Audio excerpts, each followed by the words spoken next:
ಲೋಕರಕ್ಷಕನಾದ ಯೇಸು ಕ್ರಿಸ್ತರ ನಾಮದಲ್ಲಿ ನಿಮ್ಮೆಲ್ಲರಿಗೆ ನನ್ನ ಹೃದಯಪೂರ್ವಕದಿಂದ ವಂದನೆಗಳನ್ನು ತಿಳಿಸ್ತಾ ಇದ್ದೀನಿ. ಯಥಾರ್ಥವಿಲ್ಲದ ಹೃದಯ ನಾಶಕರವಾದ ಗುಂಡಿಯು ಎನ್ನುವಂಥ ಅಂಶವನ್ನು ಮಾತಾಡ್ತಾ ಇದ್ದೀನಿ. ಯಥಾರ್ಥವಿಲ್ಲದ ಹೃದಯ ನಾಶಕರವಾದ ಗುಂಡಿಯು. ಪ್ರಿಯರಾದ ದೇವರ ಮಕ್ಕಳಿರ, ತಂದೆಯಾದ ದೇವರು ಯಥಾರ್ಥನು. ಯಥಾರ್ಥರು ಅಂದರೆ ಅದರಲ್ಲಿ ಮೋಸ, ಅಕ್ಕಪಟ, ದ್ವೇಷ ಇರೋದಿಲ್ಲ. ಯಥಾರ್ಥ ಅಂದಾಗ ಏನಿರುತ್ತೋ ಅದನ್ನು ಹೇಳುವಂಥದ್ದು, ಅದರಲ್ಲಿ ಒಳ್ಳೆಯದೇ ಇರುತ್ತೆ. ಪ್ರಿಯರೇ, ಆ ಯಥಾರ್ಥವಾದಂಥ ಹೃದಯದಲ್ಲಿ ಒಳ್ಳೆಯದೇ ಇರುತ್ತೆ. ಮೊದಲನೇದಾಗಿ ತಂದೆಯಾದ ದೇವರು ಯಥಾರ್ಥನು ಎನ್ನುವಂಥದ್ದು ನಮ್ಮೆಲ್ಲರಿಗೆ ಗೊತ್ತಿರುವಂಥ ವಿಷಯ. ಆದರೂ ಕೂಡ ಒಂದು ವಚನವನ್ನು ನೋಡಿಕೊಂಡು ನಾವು ಮುಂದೆ ಹೋಗೋಣ. ಧರ್ಮೋಪದೇಶ ಕಾಂಡ 32ನೇ ಅಧ್ಯಾಯ 4ನೇ ವಚನವನ್ನು ಗಮನಿಸಿರ್ತೀರಿ. ಧರ್ಮೋಪದೇಶ ಕಾಂಡ 32ನೇ ಅಧ್ಯಾಯ 4ನೇ ವಚನವನ್ನು ಒಂದು ಸಾರಿ ಓದಿ ಪ್ರಿಯರೇ. ನಮಗೆ ಶರಣನಾದ ದೇವರು ಮಾಡುವ ಕಾರ್ಯದಲ್ಲಿ ಯಾವ ಕುಂದೂ ಇಲ್ಲ. ಆತನು ನಡೆಸುವುದೆಲ್ಲ ನ್ಯಾಯ. ಆತನು ನಿರ್ವಂಚಕನಾದ ನಂಬಿಗಸ್ತ ದೇವರು, ನೀತಿಯುಳ್ಳವನು, ಯಥಾರ್ಥನೂ ಆಗಿದ್ದಾನೆ. ನೋಡಿ ಪ್ರಿಯರ ದೇವರ ಮಕ್ಕಳಿರ, ತಂದೆಯಾದ ದೇವರ ಬಗ್ಗೆ ಆಲೋಚನೆ ಮಾಡುವಾಗ ಏನ್ರಿ, ದೇವರು ಮಾಡುವ ಕಾರ್ಯದಲ್ಲಿ ಯಾವ ಕುಂದೂ ಇಲ್ಲ. ಆತನು ನಡೆಸುವುದೆಲ್ಲ ನ್ಯಾಯ. ಆತನು ನಿರ್ವಂಚಕನಾದ ನಂಬಿಗಸ್ತ ದೇವರು, ನೀತಿಯುಳ್ಳವನು, ಯಥಾರ್ಥನೂ ಆಗಿದ್ದಾನೆ. ನೀತಿಯುಳ್ಳವನು, ಯಥಾರ್ಥನೂ ಆಗಿದ್ದಾನೆ ಅಂತ ತಂದೆಯಾದ ದೇವರ ಮೂಲಕ ಈ ಒಂದು ಜಗತ್ತು, ಪ್ರಕೃತಿ ಉಂಟಾಗಿದೆ.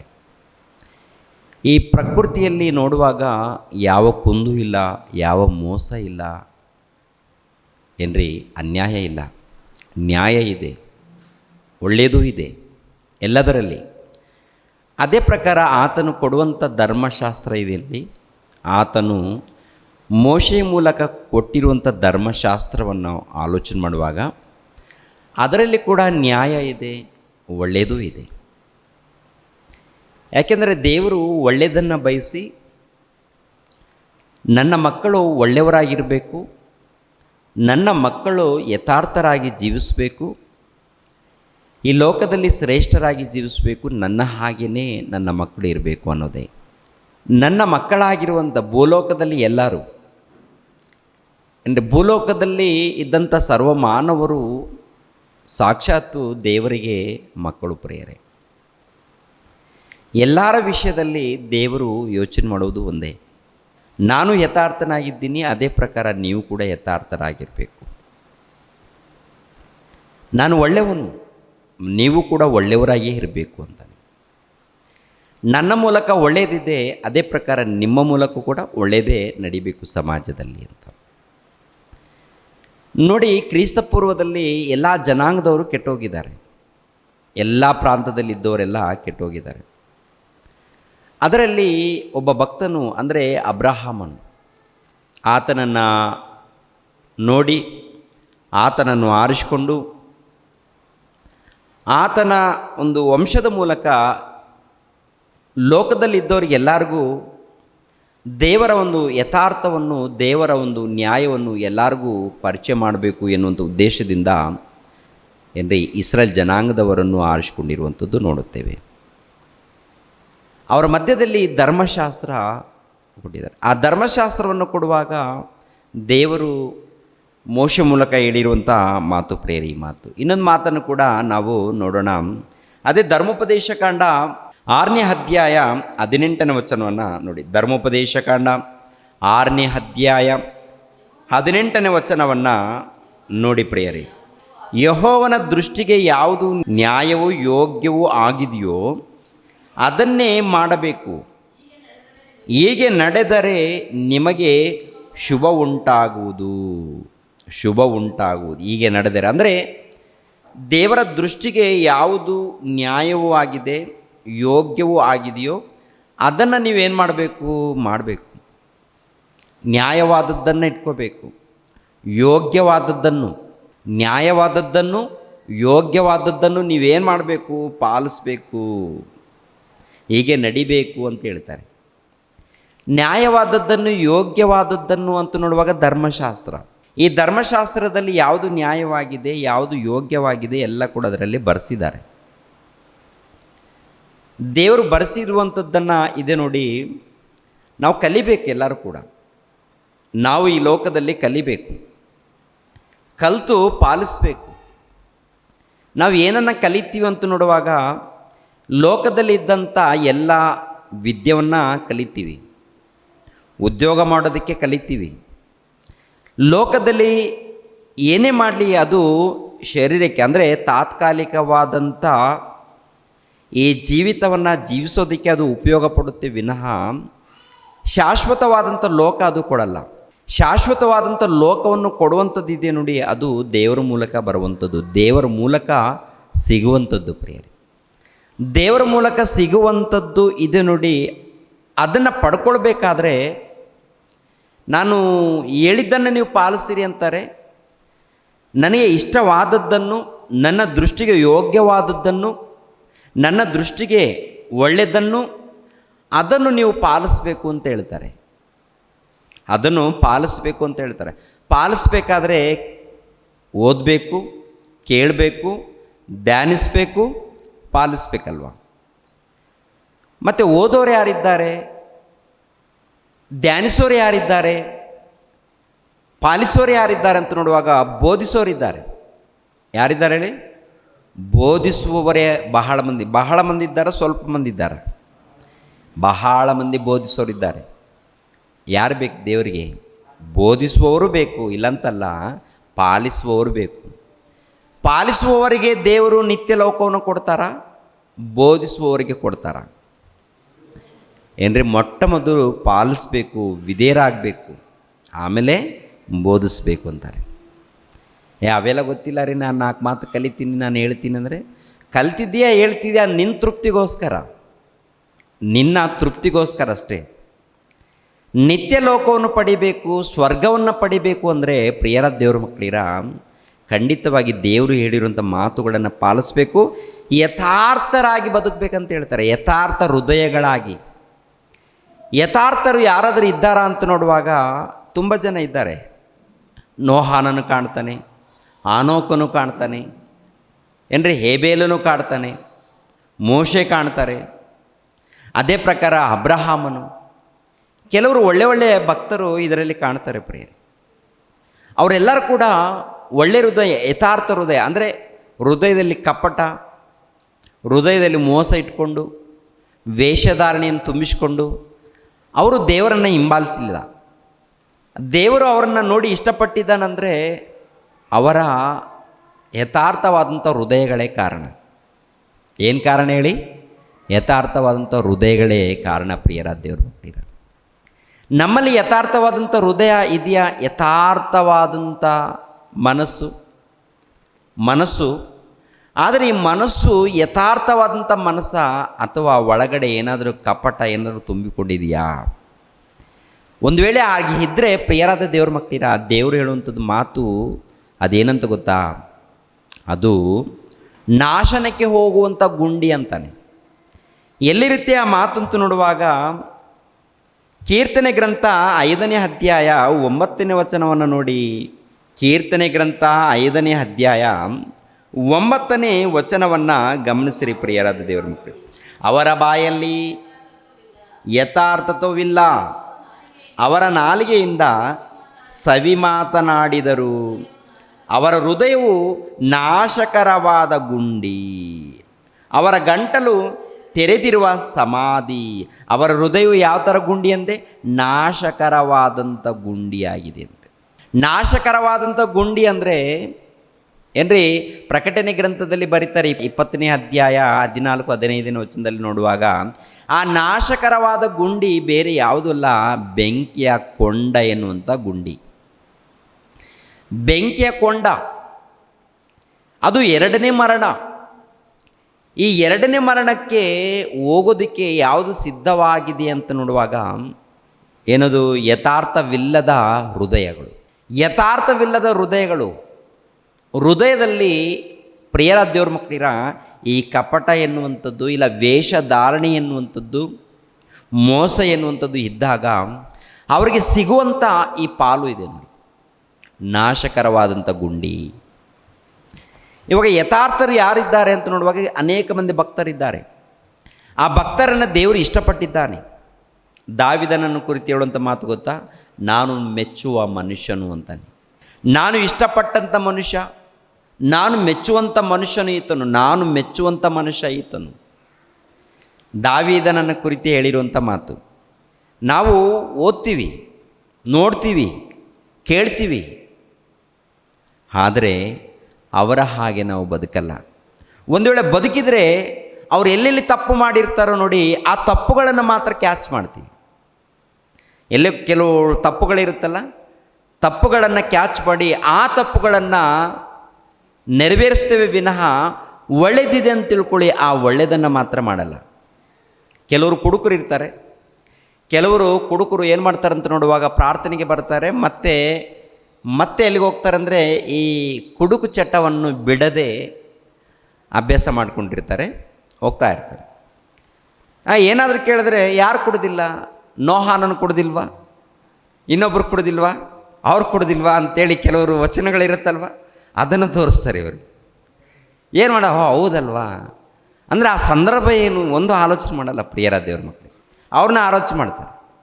ಇನ್ನು ಕೆಲವರು ಯಾರಾದರೂ ತಪ್ಪು ಮಾಡಿರ್ತಾರೆ ನೋಡ್ರಿ, ಅಂದರೆ ಈ ಸ್ತ್ರೀ ಪುರುಷರ ಮಧ್ಯದಲ್ಲಿ ಹೆಂಡತಿ ಇದ್ದರೂ ಕೂಡ ಗಂಡನ ಒಂದು ದಾರಿ ಹೋಗ್ತಾನೆ, ಗಂಡನು ಇದ್ದರೂ ಕೂಡ ಹೆಂಡತಿ ಇನ್ನೊಂದು ದಾರಿ ಹೋಗುವಂಥದ್ದು, ಇದು ಅಲ್ಲೆಲ್ಲಿ ನಡೀತಾ ಇರುತ್ತೆ. ಅಪವಿತ್ರತೆ, ಈ ಕಾಮಕತ್ವ ಎನ್ನುವಂಥದ್ದು. ಮತ್ತು ಅವರು ಪ್ರಾರ್ಥನೆಗೆ ಬರ್ತಾ ಇರ್ತಾರೆ. ಪ್ರಾರ್ಥನೆ ಬಂದಾಗ ಗೊತ್ತಾದಾಗ ಇಂಥವ್ರು ಮಾಡಿಲ್ವಲ್ಲ, ಇಂಥವ್ರು ಮಾಡಿದ್ದಾರಲ್ವ, ಅಂಥವ್ರು ಮಾಡಿದ್ದಾರಲ್ವ ಅಂತೇಳಿ ಇನ್ನೂ ಕೆಲವರನ್ನು ತೋರಿಸುವಂಥದ್ದು. ನಾವು ಯಾರನ್ನ ತೋರಿಸ್ಬೋದು? ಸೊಲೊಮೋನ್ ಮಾಡಿಲ್ವಾ, 1000 ಮಂದಿಯನ್ನು ಮದುವೆ ಮಾಡ್ಕೊಂಡಿದ್ದೆ, ನಾನೇನು 4 ಮಂದಿನ ಮಾಡ್ಕೊಳ್ತೀನಿ, ತಪ್ಪೇನಿದೆ? ದಾವೀದನ್ ಮಾಡಿಲ್ವಾ, ನಾನು 1-2 ಮಾಡ್ಕೊಳ್ತೀನಿ, ತಪ್ಪೇನಿದೆ? ಅಂದರೆ ಅವರು ಒಳ್ಳೆಯದನ್ನು ನಾವು ಪಾಲಿಸಲ್ಲ. ಅವ್ರು ಎಲ್ಲಾದರೂ ತಪ್ಪು ಮಾಡಿದರೆ ಅಂಥ ತಪ್ಪುಗಳನ್ನು ಹೃದಯದಲ್ಲಿ ತುಂಬಿಸ್ಕೊಂಡು ತಪ್ಪು ಮಾಡ್ತಾ ಇರ್ತಾರೆ ಪ್ರಿಯರ ದೇವ್ರ ಮಕ್ಕಳೇ. ತುಂಬ ಜನ ಬೋಧಕರು, ಅನೇಕ ಬೋಧಕರು ಕೆಟ್ಟೋಗಿದ್ದಾರೆ ಈ ಕಾಲದಲ್ಲಿ. ಅವರು ಮಾಡಿಲ್ವ, ಇವ್ರು ಮಾಡಿಲ್ವ ಅಂದರೆ ಆಲೋಚನೆ ಮಾಡುವಾಗ ಇದು ಯಥಾರ್ಥವಾದಂಥ ಹೃದಯನ ಅಥವಾ ಹೃದಯದಲ್ಲಿ ಏನಾದರೂ ಏನಿದೆ, ಅದು ನಾಶನಕ್ಕೆ ಹೋಗುವಂಥ ಗುಂಡಿ ಅಂತೆ. ಅದು ಯಥಾರ್ಥವಿಲ್ಲ, ಅದರಲ್ಲಿ ಕಪಟ ಇದೆ. ಅದು ನೋಡಿ ಇನ್ನೊಬ್ಬರು ಏನು ಕಲಿತಾರೆ, ಇನ್ನೊಬ್ಬರು ಕಲಿಯುವಂಥದ್ದು ಏನು ಅಂತ ನೋಡುವಾಗ ಪ್ರಿಯರ ದೇವ್ರ ಮಕ್ಕಳಿರ ನಾಶ ರೀ ಅದು. ಆದರೆ ದಾವೀದನಿದ್ದಾನಲ್ಲ, ದಾವೀದನು ಒಂದು ವಿಷಯದಲ್ಲಿ ಮಾತ್ರ, ಅದೇ ಉರಿಯನ ಹೆಂಡತಿಯ ವಿಷಯದಲ್ಲಿ ಮಾತ್ರ ತಪ್ಪು ಮಾಡಿದ್ದಾರಂತೆ, ಬೇರೆ ಯಾವ ವಿಷಯದಲ್ಲಿ ಕೂಡ ಅವರು ತಪ್ಪು ಮಾಡಿಲ್ವಂತೆ. ಆ ಮಾತು ಎಲ್ಲಿರುತ್ತೆ ಅಂತ ನೋಡುವಾಗ 1ನೇ ಅರಸುಗಳು 15ನೇ ಅಧ್ಯಾಯ 3ನೇ ಅಧ್ಯಾಯ 3ನೇ ವಚನ 4ನೇ ವಚನವನ್ನು ನೋಡಿ ಪ್ರಿಯರ ದೇವರ ಮಕ್ಕಳು. 1ನೇ ಅರಸುಗಳು 15ನೇ ಅಧ್ಯಾಯ 3ನೇ ವಚನ 4ನೇ ವಚನ. ತನ್ನ ತಂದೆಯು ಮಾಡಿದ ಪಾಪ ಕೃತ್ಯಗಳನ್ನು ಇವನು ಮಾಡಿದನು. ಯಾರು ಇವನಂತ ನೋಡುವಾಗ ಮೇಲ್ಗಡೆ ನೋಡುವಾಗ 1ನೇ ವಚನದಿಂದ, ನೇಬಾಟನ ಮಗನಾದ ಯಾರೊಬ್ಬಾಮನ ಆಳಿಕೆಯ 18ನೇ ವರ್ಷದಲ್ಲಿ ಅಬಿಯಾಮನು ಯೆಹೂದದ ಅರಸನಾಗಿ ಯೆರೂಸಲೇಮಿನಲ್ಲಿ 3 ವರ್ಷ ಆಳಿದನು. ಅಬಿಷಾಲೋಮನ ಮಗಳಾದ ಮಾಕ ಎಂಬಾಕೆಯು ಅವನ ತಾಯಿ. ತನ್ನ ತಂದೆಯು ಮಾಡಿದ ಪಾಪಕೃತ್ಯಗಳನ್ನು ಇವನು ಮಾಡಿದನು. ಅಂದರೆ ನೇಬಾಟನ ಮಗನಾದ ಯಾರೊಬ್ಬಾಮನು ಮಾಡಿದ ಹಾಗೆ ಇವನು ಮಾಡಿದನಂತೆ. ಯಾರು ಅಂತ ನೋಡುವಾಗ ಅಬಿಯಾಮನು ಯೆಹೂದದ ಅರಸನಾಗಿದ್ದಾನೆ ಅಂತ. ಇವನು ತಪ್ಪು ಮಾಡಿದ್ದಾನೆ. ಇಲ್ಲಿ ಕೆಳಗಡೆ ಮಾತು ತೋರಿಸುವಂಥದ್ದು ಏನಪ್ಪ ಅಂತ ನೋಡುವಾಗ ಏನ್ರಿ, ಇವನ ಪೂರ್ವಿಕನಾದ ದಾವೀದನು ದೇವರಾದ ಯೆಹೋವನನ್ನು ಯಥಾರ್ಥ ಮನಸ್ಸಿನಿಂದ ಸೇವಿಸಿದಂತೆ ಇವನು ಸೇವಿಸಲಿಲ್ಲ. ಯಾರು ಸೇವಿಸಲಿಲ್ಲ? ಯಾರು ಸೇವಿಸಲಿಲ್ಲ?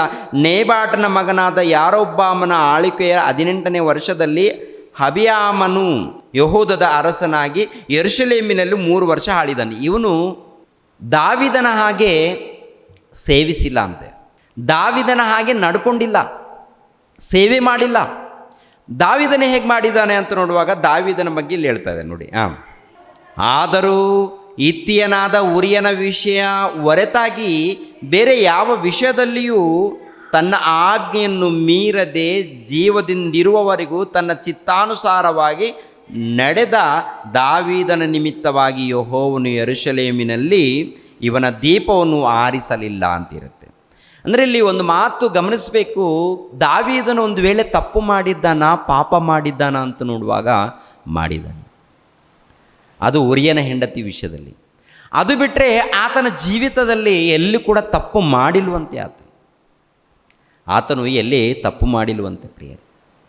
ಮತ್ತು ಏನು ಮಾಡಿದ್ದಾನಂತ ನೋಡುವಾಗ ದೇವರ ಆಜ್ಞೆಗಳನ್ನು ತಿಳ್ಕೊಂಡು ಆ ದೇವರ ಆಜ್ಞೆಯನ್ನು ಪಾಲಿಸ್ತಾ ದೇವರು ಮೆಚ್ಚುವಂಥ ಕಾರ್ಯಕ್ರಮಗಳನ್ನು, ದೇವರು ಇಷ್ಟಪಡುವಂಥ ಕಾರ್ಯಕ್ರಮಗಳನ್ನು ಯಥಾರ್ಥವಾಗಿ ಮಾಡಿದ್ದಾನೆ. ಆತನು ಯಥಾರ್ಥವಾಗಿ ತನ್ನ ಜೀವಿತ ಕಾಲದಲ್ಲಿ 40 ವರ್ಷ ಪರಿಪಾಲನೆ ಮಾಡಿದ್ದಾನೆ. 40 ವರ್ಷ ಪರಿಪಾಲನೆಯಲ್ಲಿ ನೋಡುವಾಗ ಪ್ರತಿ ಕೆಲಸ ಯಥಾರ್ಥವಾಗಿ ಆತನು ಮಾಡಿದ್ದಾನೆ. ಆತನ ವಿಷಯದಲ್ಲಿ ನೋಡುವಾಗ ಅದ್ಭುತವಾದಂಥ ಸಾಕ್ಷಿ ಕೊಟ್ಟಿದ್ದಾರೆ ತಂದೆಯಾದ ದೇವರು ಅನೇಕ ಸಾರಿ. ಹೊಸ ಒಡಂಬಡಿಕೆಯಲ್ಲಿ ಸಾಕ್ಷಿ ಇದೆ, ಹಳೆ ಒಡಂಬಡಿಕೆಯಲ್ಲಿ ಸಾಕ್ಷಿ ಇದೆ. ನಮ್ಮ ವಿಷಯದಲ್ಲಿ ಸಾಕ್ಷಿ ಏನಿದೆ ಪ್ರಿಯರೇ? ದೇವರು ಸಾಕ್ಷಿ ಕೊಟ್ಟಿದ್ದಾರಾ? ದೇವರು ಸಾಕ್ಷಿ ಕೊಡ್ತಾರಾ? ಹೋಗಲಿ, ನಮ್ಮ ಅಕ್ಕಪಕ್ಕದಲ್ಲಿ ಇರುವಂಥ ಜನರೇನಾದರೂ ಸಾಕ್ಷಿ ಕೊಡ್ತಾರಾ ನಮ್ಮ ವಿಷಯದಲ್ಲಿ? ಅಕ್ಕಪಕ್ಕದಲ್ಲಿ ಇರುವಂಥ ಜನರು, ಇಲ್ಲ ಸ್ನೇಹಿತರು, ಬಂಧು ಮಿತ್ರರು, ಇಲ್ಲ ಮನೆಯಲ್ಲಿದ್ದವರು, ಮನೆಯಲ್ಲಿ ಇದ್ದವರಾಗಿರ್ಬೋದು, ಇಲ್ಲ ಅಕ್ಕಪಕ್ಕದಲ್ಲಿ ಇದ್ದವರಾಗಿರ್ಬೋದು, ಯಾರಾದರೂ ನಮ್ಮ ವಿಷಯದಲ್ಲಿ ಸಾಕ್ಷಿ ಕೊಡ್ತಾರಾ ಅಂತ ನೋಡುವಾಗ ಏನ್ರಿ, ಯಾರು ಸಾಕ್ಷಿ ಕೊಡ್ತಾರೆ ಹೇಳಿ? ಯಾರು ಸಾಕ್ಷಿ ಕೊಡೋರು ಯಾರಿದ್ದಾರೆ? ಸಾಕ್ಷಿ ಕೊಡಬೇಕಾದ್ರೆ ಪ್ರಿಯರಾದ ದೇವ್ರ ಮಕ್ಕಳಿರ, ನಮ್ಮಲ್ಲಿ ಯಥಾರ್ಥವಾದಂಥ ಮನಸ್ಸಿದ್ದರೆ, ಅದು ವಾಕ್ಯದ ಪ್ರಕಾರ ಇದ್ದರೆ ಖಂಡಿತವಾಗಿ ಸಾಕ್ಷಿ ಕೊಡ್ತಾರೆ. ಖಂಡಿತವಾಗಿ. ಕೆಲವರು ನಿಂದಿಸೋರು ಇರ್ತಾರೆ, ಅಪಹಾಸ್ಯ ಮಾಡೋರು ಇರ್ತಾರೆ, ಏನ್ರಿ ಇದ್ದೇ ಇರ್ತಾರೆ, ಅವರು ಕೂಡ ಇರುತ್ತೆ. ಆದರೆ ಒಳ್ಳೆಯವರು ಇರ್ತಾರಲ್ಲ, ಒಳ್ಳೆಯವರು ಏನು ಮಾಡ್ತಾರೆ ಅಂದರೆ ಖಂಡಿತವಾಗಿ ಸಾಕ್ಷಿ ಕೊಟ್ಟೇ ಕೊಡ್ತಾರೆ ಪ್ರಿಯರೇ. ಎಲ್ಲೋ ಒಂದು ಕಡೆ ಒಳ್ಳೆಯ ಮನುಷ್ಯನಪ್ಪ, ದೇವರ ಧ್ಯಾನದಲ್ಲಿದ್ದಂಥ ವ್ಯಕ್ತಿ, ದೇವರ ಸೇವೆಯಲ್ಲಿ ಇದ್ದಂಥ ವ್ಯಕ್ತಿ, ದೇವರ ಕೆಲಸದಲ್ಲಿ ಇದ್ದಂಥ ವ್ಯಕ್ತಿ, ದೇವರು ಕೂಡ ಇಷ್ಟಪಡ್ತಾರೆ. ದೇವರು ಕೂಡ ಇಷ್ಟಪಡುವುದು.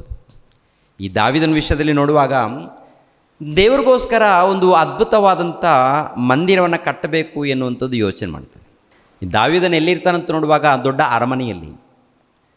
ದೇವರ ಮಂಜೂಷು ಎಲ್ಲಿರುತ್ತಂತ ನೋಡುವಾಗ ಒಂದು ಗುಡಾರದಲ್ಲಿ, ಅದು ಮೋಶೆ ಮೂಲಕ ನೇಮಿಸಿರ್ತಾರಲ್ಲ ಅಂಥ ಗುಡಾರದಲ್ಲಿ ದೇವರ ಮಂಜೂಷು ಅಂದರೆ ದೇವರ ಶಾಸನ ಇದ್ದಾಗ ದಾವೀದನು ನೊಂದುಕೊಳ್ತಾನೆ. ನಾನು ನೋಡಿದ್ರೆ ದೊಡ್ಡ ಅರಮನೆಯಲ್ಲಿದ್ದೀನಿ, ನನ್ನ ಪ್ರಭು ಮಾತ್ರ ಗುಡಾರದಲ್ಲಿದ್ದಾರೆ.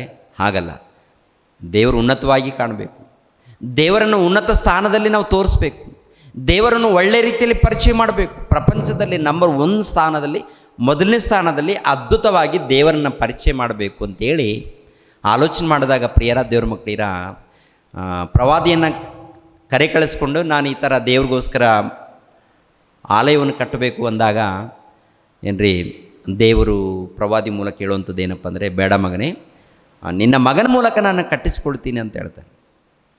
ನಿನ್ನ ಮಗನ ಮೂಲಕ ದೇವರು ಹೇಳಿದ್ದು ಏನಪ್ಪ ಅಂತ ನೋಡುವಾಗ ಹೊಸ ಒಡಂಬಡಿಕೆಯಲ್ಲಿ ಯೇಸು ಕ್ರಿಸ್ತರ ಮೂಲಕ ನೆರವೇರುವಂಥದ್ದು. ಎರಡನೇದಾಗಿ ಅಲ್ಲಿ ಕೂಡ ಓಕೆ ಮಾಡಿ ಪರವಾಗಿಲ್ಲ ಅಂತ ಹೇಳಿದ್ದಾರೆ ವಿನಃ ಅದು ದೇವರಿಗೆ ಮೆಚ್ಚುವಂಥದ್ದೇನೂ ಅಲ್ಲ. ಆದರೆ ದೇವರು ಇಷ್ಟಪಡುವಂಥದ್ದು, ಒಂದು ರೀತಿಯಲ್ಲಿ ದೇವರು ಸಂತೋಷ ಪಡುವಂಥ ರೀತಿಯಲ್ಲಿ ದಾವೀದನು ನಡ್ಕೊಂಡಿದ್ದಾನೆ. ದಾವೀದನು ಯಾಕೆಂದರೆ ದೇವರನ್ನ ಒಂದು ಉನ್ನತವಾಗಿ ಪರಿಚಯ ಮಾಡಬೇಕಂತಿದೆಯಲ್ಲ, ದೇವರನ್ನು ಒಂದು ಉನ್ನತವಾಗಿ ತೋರಿಸ್ಬೇಕಂತಿದೆ ನೋಡಿ, ಅದು ಶ್ರೇಷ್ಠವಾದಂಥ ಗುಣಪ್ರಿಯರು, ಒಳ್ಳೆಯದು, ಯಥಾರ್ಥವಾದದ್ದು. ತನ್ನ ಮಗನಾಗಿರುವಂಥ ಸೊಲೊಮೋನ್ಗೆ ಹೇಳ್ತಾನೆ, ಮಗನೇ ದೇವ್ರಿಗೋಸ್ಕರ ಅದ್ಭುತವಾಗಿ ನಿರ್ಮಾಣ ಮಾಡಬೇಕು, ಏನೇನು ಬೇಕು ಎಲ್ಲ ರೆಡಿ ಮಾಡ್ತಾ ಇದ್ದೀನಿ. ಏನೇನು ಬೇಕು ದೇವರಿಗೆ ಮಂದಿರ, ದೇವರಿಗೋಸ್ಕರ ಮಂದಿರ ಅಂತ ನೋಡುವಾಗ ಅದ್ಭುತವಾದಂಥದ್ದು ಬಂಗಾರದ ಮೂಲಕ ಆಗಿರ್ಬೋದು, ಬೆಳ್ಳಿ ಮೂಲಕ ಆಗಿರ್ಬೋದು, ಇತ್ತಡಿ ಮೂಲಕ ಆಗಿರ್ಬೋದು, ಇಲ್ಲಾಂದರೆ ಬೆಲೆ ಬಾಳುವಂಥ ಮರಗಳಿರುತ್ತಲ್ಲ, ಬೆಲೆ ಬಾಳುವಂಥ ದೇವದಾರಿನ ಮರಗಳು ಆಗಿರ್ಬೋದು, ಇಲ್ಲಾಂದರೆ ಒಳ್ಳೆ ಒಳ್ಳೆ ಕಲ್ಲುಗಳು ಪ್ರಿಯರೇ, ಬೆಲೆ ಬಾಳುವಂಥ ಕಲ್ಲುಗಳು, ಬೆಲೆ ಬಾಳುವಂಥ ಮರಗಳು, ಬೆಲೆ ಬಾಳುವಂಥ ಏನ್ರಿ ವಜ್ರದಿಂದ ಆಗಿರ್ಬೋದು, ಇಲ್ಲ ಬಂಗಾರದಿಂದ ಆಗಿರ್ಬೋದು, ಎಲ್ಲ ರೀತಿಯಲ್ಲಿ ಅದ್ಭುತವಾಗಿ ದಾವೀದನು ರೆಡಿ ಮಾಡ್ತಾನೆ, ಸಿದ್ಧಪಡಿಸುವಂಥದ್ದು. ಆನಂತರ ಸೊಲೊಮೋನನ್ನು ಕಟ್ಟುವಂಥದ್ದು. ಇದೆಲ್ಲ ಕೂಡ ಯಾವ ರೀತಿ ಮಾಡಿದ್ದಾನಂತ ನೋಡುವಾಗ, ನಾನು ಏನೋ ಸಂಪಾದನೆ ಮಾಡ್ಕೋಬೇಕು, ನಾನು ಏನೋ ಗಳಿಸ್ಬೇಕು, ಇಲ್ಲ ಯಾರ ಮೂಲಕವೋ ನಾನು ಹೆಸರು ಪಡ್ಕೋಬೇಕು, ಇಂಥ ಆಲೋಚನೆ ಅವ್ರಿಗಿಲ್ಲ ರೀ. ಅವ್ರಿಗೇನಿಲ್ಲ, ಯಾರ ಮೂಲಕ ನನಗೆ ಹೊಗಳಿಕೆ ಬರಬೇಕು, ಯಾರೋ ನನ್ನನ್ನು ಮೆಚ್ಚಬೇಕು, ಯಾರೋ ನನ್ನನ್ನು ಏನೋ ಮಾಡಬೇಕು, ಇಂಥ ಆಲೋಚನೆ ಅವ್ರಿಗಿಲ್ಲ.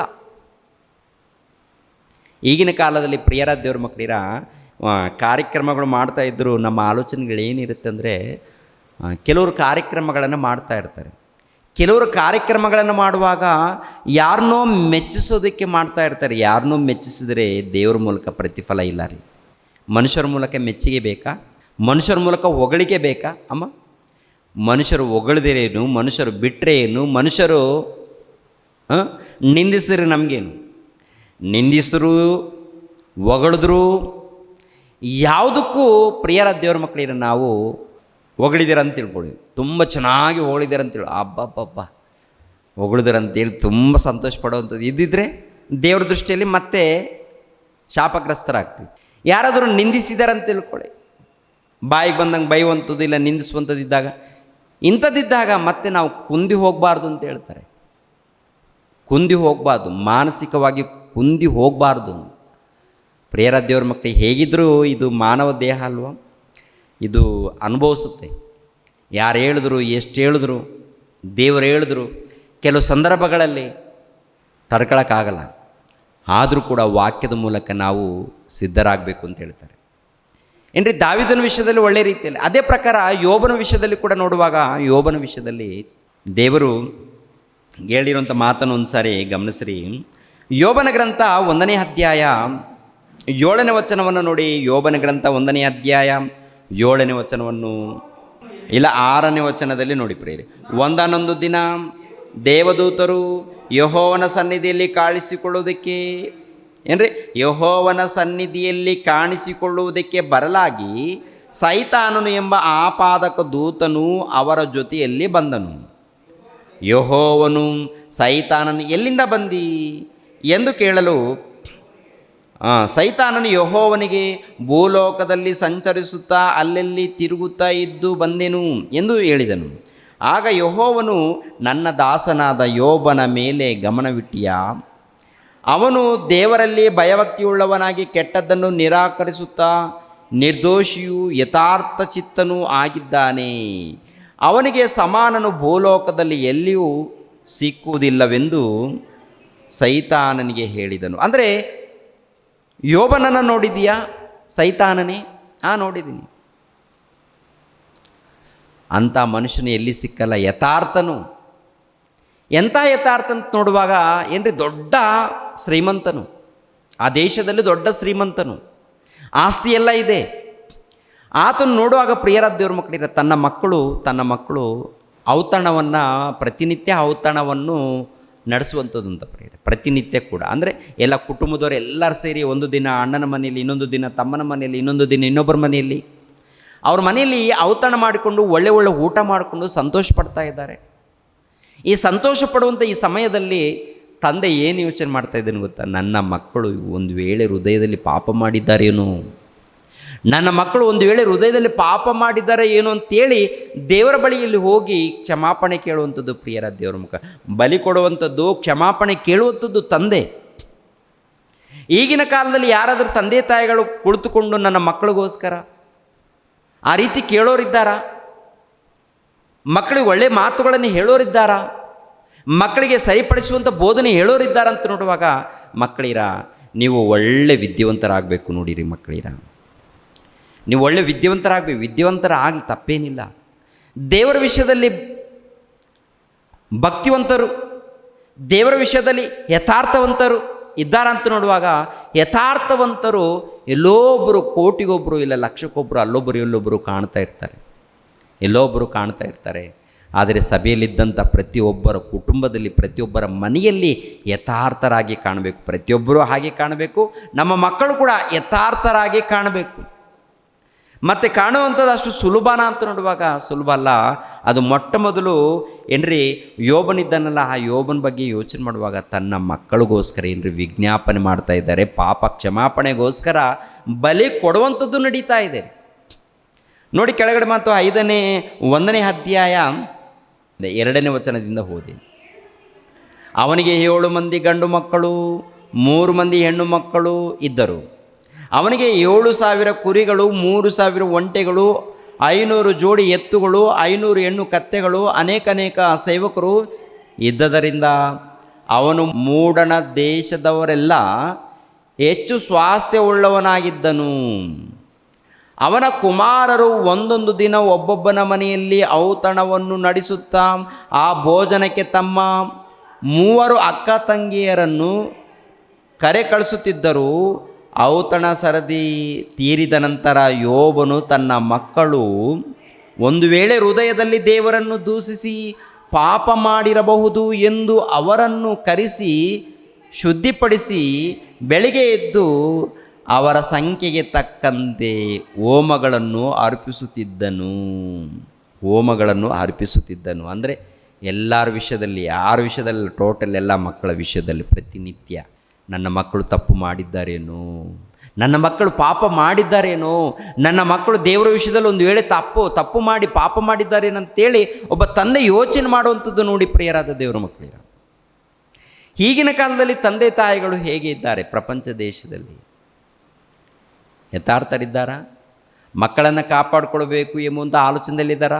ಮಕ್ಕಳು ಎಲ್ಲಿದ್ದರೂ ಪರವಾಗಿಲ್ಲ, ಮಕ್ಕಳ್ರ ನೀವು ಚೆನ್ನಾಗಿ ವಿದ್ಯಾವಂತರಾಗಬೇಕಪ್ಪ, ಮತ್ತು ಒಳ್ಳೆ ಸಂಪಾದನೆ ಮಾಡ್ಕೋಬೇಕು, ಒಳ್ಳೆ ಸಂಪಾದನೆ ಮಾಡಿ ನೀವು ಸೆಟ್ಲ್ ಆಗಬೇಕು. ಎಲ್ಲಿ ಹೋಗ್ತೀರಿ ಗೊತ್ತಾ? ಅಮೇರಿಕಾದಲ್ಲಿ ದುಡಿಬೇಕು. ನೀವು ಎಲ್ಲಿ ಹೋಗ್ತೀರಾ? ಅಮೇರಿಕಾದಲ್ಲಿ ದುಡಿಬೇಕು. ಅಮೇರಿಕಲ್ಲಿ ದುಡಿದು ಅಲ್ಲಿ ಸಂಪಾದನೆ ಮಾಡೋ, ಆಮೇಲೆ ಬಂದಿಲ್ಲ ಅಂದರೂ ಪರವಾಗಿಲ್ಲ, ಅಲ್ಲಿಂದ ನೀವು ಅಲ್ಲಿದ್ದರೆ ಸಾಕು. ನಾವು ಸಾಯುವಂಥ ಮೂಮೆಂಟಲ್ಲಿ ಮನೇಲಿ ಬೇಕಾದ್ರೆ ನಮ್ಮನ್ನು ಸೀದಾ ಹೋಗಿ ಎಲ್ಲಪ್ಪ ಅದು ವೃದ್ಧರ ಆಶ್ರಮದಲ್ಲಿ ಹಾಕಿದ್ರೂ ಪರವಾಗಿಲ್ಲ, ನೀವು ಅಲ್ಲಿಗೆ ಹೋಗಿ. ಇವ್ರೇನ್ರಿ ಪ್ರೇರಾದ ದೇವ್ರ ಮಕ್ಕಳಿರ ತಂದೆ ತಾಯಿಗಳು ಕೂಡ ಕೆಲವ್ರ ಪರಿಸ್ಥಿತಿ ಏನಪ್ಪ ಅಂದರೆ, ಆ ಪರಿಸ್ಥಿತಿ ಬರೋ ತನಕ ಇವ್ರಿಗೆ ಅರ್ಥ ಆಗಲ್ಲ ರೀ. ಅಯ್ಯೋ ನಾನು ತಪ್ಪು ಮಾಡಿದೆ ಅಂತ. ಅವ್ರು ಯಾಕೆಂದರೆ ಅಮೇರಿಕಾದ ಬೇರೆ ಬೇರೆ ದೇಶಗಳಲ್ಲಿ ಉದ್ಯೋಗ ಹಾಗಿರುತ್ತೆ, ಅವ್ರ ಪರಿಸ್ಥಿತಿಗಳು ಹಾಗಿರುತ್ತೆ, ಬಿಟ್ಟು ಬರೋಕ್ಕಾಗಲ್ಲ. ಯಾಕೆಂದರೆ ಅವರ ಒಂದು ಏನಪ್ಪ ಅಂದರೆ ಆ ಉದ್ಯೋಗ, ಆ ಕೆಲಸ ಆ ರೀತಿ ಒಪ್ಕೊಂಡಿರ್ತಾರೆ, ಬರೋಕ್ಕಾಗಲ್ಲ. ಮಗನೇ ನಿನ್ನನ್ನು ನೋಡ್ಬೇಕನ್ನಿಸುತ್ತೆ ಕಣು, ಅಮ್ಮ ಆಮೇಲೆ ಬರ್ತೀನಮ್ಮ, ಮುಂದಿನ ವರ್ಷ ಅಷ್ಟೊತ್ತಿಗೆ ನಾನು ಇರ್ತೀನಿ ಇಲ್ವೋ ಕಣು, ಆಯ್ತಮ್ಮ ನಾನು ಬರ್ತೀನಮ್ಮ, ಗೊಟಕ್ಕಂತಾರೆ. ಆಸೆ ತೀರದೆ ಗೊಟಕ್ಕನ್ನೋರು ತುಂಬ ಜನ ನಡೀತಾ ಇದೆ. ಓದಿಸಿದಾರ, ಚೆನ್ನಾಗಿ ಓದಿಸಿ ಅಲ್ಲಿ ಕಳಿಸೋ ಬೇಕಾಗಿಲ್ಲ, ಇಲ್ಲೇ ಇದ್ದ ದೇಶದಲ್ಲಿ ಇದ್ದುಕೊಂಡು ಆರಾಮ್ಸೆ ದೇವರ ಒಂದು ಧ್ಯಾನದಲ್ಲಿ ಬೆಳೆಸಿ ಒಳ್ಳೆ ಕೆಲಸ ಮಾಡ್ಕೊಂಡು ಒಳ್ಳೆ ಊಟ ಮಾಡಿರಿ, ಕೆಲಸ ಮಾಡಿರಿ, ದೇವ್ರ ಸೇವೆಯಲ್ಲಿ ಇರಿಯಲ್ಲ. ಅದಿಲ್ಲ ರೀ, ಕಲಿಸಿಲ್ಲ ರೀ. ಪ್ರಿಯರ ದೇವ್ರ ಮಕ್ಕಳಿರೋ ಒಂದು ಸರಿ ಯೋಚನೆ ಮಾಡಿ ಪ್ರಿಯರು. ನಾನು 2 ಮಕ್ಕಳನ್ನು ಬೈಬಲ್ ಓಪನ್ ಯೂನಿವರ್ಸಿಟಿಯಲ್ಲಿ ಬಿಡಬೇಕು ಅಂತೇಳಿ, ಅವಾಗ ಏನಪ್ಪ ಅಂದರೆ ನಮ್ಮ ಮಿಸ್ಸಸ್ ಚಿಕ್ಕ ಕೆಲಸ ಮಾಡ್ಕೊಂಡು, ನಾವು ಚಿಕ್ಕ ಕೆಲಸ ಮಾಡ್ಕೊಂಡು ಅಲ್ಲಿ ಬಿಡಬೇಕು. ಯಾಕೆಂದರೆ ದೇವ್ರ ಸೇವಕರಾಗಬೇಕು. ತುಂಬ ಜನ ಅಣ್ಣ ನಿಮ್ಮ ಮಕ್ಕಳು ಏನು ಓದ್ತಾ ಇದ್ದಾರೆ? ಕೆಲವರು ಹೇಳ್ತಾರೆ ಪ್ರಿಯ, ಏನಿಲ್ಲ 10th ಓದಿದ್ದಾರೆ ಅಂದರೆ ಅಷ್ಟೇನಾ, ನಿಮ್ಮ ಮಕ್ಕಳು ಇಂಜಿನಿಯರ್ ಇಲ್ವಾ? ನಾವೇನೋ ಹಂಗೆ ಅಂದ್ಕೊಂಡು, ನೀನು ಹೆಂಗೆ ಅಂದ್ಕೊಂಡ್ರೂ ಪರವಾಗಿಲ್ಲ, ನನ್ನ ಮಕ್ಕಳು ದೇವ್ರ ಸೇವೆಯಲ್ಲಿ ಇರಬೇಕು ಸಾಕಷ್ಟೇ. ದೇವ್ರಂತೂ ಊಟ ಕೊಡಲ್ವಾ? ಬಿಡ್ತಾನೆ ದೇವರು? ನನ್ನ ನಂಬಿಕೆ ಇದೆ. ನಂಬಿರುವಂಥ ದೇವರು ಕೈ ಯಾಕೆ ಬಿಡ್ತಾನೆ? ಬಿಡ್ತಾನೆ ದೇವರು? ಇಲ್ಲ. ಕೆಲವರು ಏನಪ್ಪ ಅಂದರೆ ನಮಗೆ ಒಂದು ನಿರಾಸೆ ಹುಟ್ಟುವಂಥ ರೀತಿಯಲ್ಲಿ, ಯಾರು ಏನು ಅಂದ್ಕೊಂಡ್ರೆ ನಮ್ಗೆ ಬೇಕಾಗಿಲ್ಲ, ನಮ್ಮ ಮಕ್ಕಳು ಸೇವೆಯಲ್ಲಿ ಇರಬೇಕು, ಸೇವೆಯಲ್ಲೇ ಬೆಳೀಲಿ, ದೇವರು ಏನು ಕೊಡ್ತಾರೋ ಅದನ್ನು ಊಟ ಮಾಡಲಿ, ದೇವರ ಸೇವೆಯಲ್ಲಿ ಹೋಗಬೇಕು, ಯಥಾರ್ಥವಾಗಿ ಹೋಗಬೇಕು. ಒಂದು ರೀತಿಯಲ್ಲಿ ದೇವರು ಕಾಪಾಡ್ತಾ ಇದ್ದಾರಲ್ವ, ನಡೆಸ್ತಾ ಇದ್ದಾರೆ ಅಲ್ವ? ಏನಾದರೂ ಕಡಿಮೆ ಮಾಡಿದ್ದಾರಾ? ದೇವರ ಸೇವೆಯಲ್ಲಿದ್ದರೆ ಏನಾದರೂ ಕಡಿಮೆ ಮಾಡಿದ್ದಾರಾ? ದೇವರ ಕೆಲಸದಲ್ಲಿದ್ದರೆ ಕಡಿಮೆ ಮಾಡಲ್ಲ, ಏನು ಬೇಕು ಕೊಡ್ತಾರೆ. ದುರಾಸೆ ಬೇಡ. ಯಾವಾಗ ಏನು ಬೇಕೋ ಕೊಡುವಂಥದ್ದು ನಡೀತಾ ಇರುತ್ತೆ. ದುರಾಸೆ ಇಟ್ಕೋಬಾರ್ದು. ದುರಾಸೆ ಇದ್ದರೆ ಎಲ್ಲ ಹೊರಟೋಗುತ್ತೆ. ಯೋಬನ ಬಗ್ಗೆ ಯೋಚನೆ ಮಾಡುವಾಗ ಅದ್ಭುತ ರೀ. ಯಥಾರ್ಥನು, ಒಳ್ಳೆಯ ಭಕ್ತನು, ಮಕ್ಕಳ ವಿಷಯದಲ್ಲಿ ಒಳ್ಳೆ ರೀತಿಯಲ್ಲಿ ಯೋಚನೆ ಮಾಡಿದ್ದಾನೆ. ಒಳ್ಳೆ ರೀತಿಯಲ್ಲಿ ಯೋಚನೆ ಮಾಡಿದ್ದಾನೆ. ಅದೇ ಪ್ರಕಾರ ನಮ್ಮ ಆತ್ಮೀಯ ಸಹೋದರ ತ್ಯಾಗರಾಜಣ್ಣನವರು ನೋಡಬೇಕು, ತನ್ನ ಮಗನನ್ನು ಸೇವೆಗೋಸ್ಕರನೇ ದೊಡ್ಡ ಹುದ್ದೆ ಬೇಡಪ್ಪ, ದೇವರ ಸೇವೆಯಲ್ಲೇ ಇರಬೇಕು. ಅವರು ಕೂಡ ಒಳ್ಳೆಯ ಆಲೋಚನೆ ಮೇಲೆ ತನ್ನ ಮಗನನ್ನು ಹೇಗೆ ಬೆಳೆಸಿದ್ದಾರೆ ನೋಡಿ ಪ್ರಿಯರೇ, ಹೇಗೆ ಬೆಳೆಸಿದ್ದಾರೆ. ಅನೇಕರು ಕರ್ನಾಟಕದಲ್ಲಿ ಮನೋಜ್ ಕುಮಾರ್ ವಾಕ್ಯ ಹೇಳಿಲ್ವಾ ಈ ವಾರ, ಅಣ್ಣ ಮನೋಜ್ ಕುಮಾರ್ ಬೇಕು ನಮಗೆ ಕೇಳೋರಿದ್ದಾರೆ ಪ್ರಿಯರೇ. ಇಷ್ಟಪಟ್ಟು ಪ್ರತಿ ಕುಟುಂಬದಲ್ಲಿ ಮಕ್ಕಳನ್ನು ಬೆಳೆಸಬೇಕು ನಾವು. ಅದು ತಂದೆ ತಾಯಿಗಳ ಕೈಯಲ್ಲಿ ಇರುತ್ತೆ ಸ್ಟಾರ್ಟಿಂಗಲ್ಲಿ. ಆಮೇಲೆ ದಾರಿ ತಪ್ಪಿದ್ದಾರಂದರೆ ದೊಡ್ಡವರಾದ ಮೇಲೆ ದಾರಿ ತಪ್ಪಿದ್ದಾರಂದರೆ ಅವ್ರ ಕರ್ಮ, ಅದು ತಪ್ಪಬಾರ್ದು, ತಪ್ಪಕ್ಕೆ ಹೋಗಬಾರ್ದು.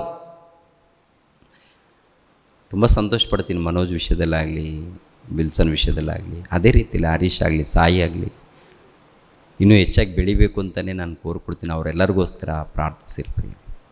ಸೇವೆ ಮಾಡೋಣ, ಅದ್ಭುತವಾಗಿ ದೇವರ ಪ್ರೀತಿಯನ್ನು ಸಾರೋಣ, ಬೇರೆ ಏನೂ ಆಲೋಚನೆ ಬೇಡ ನಮಗೆ.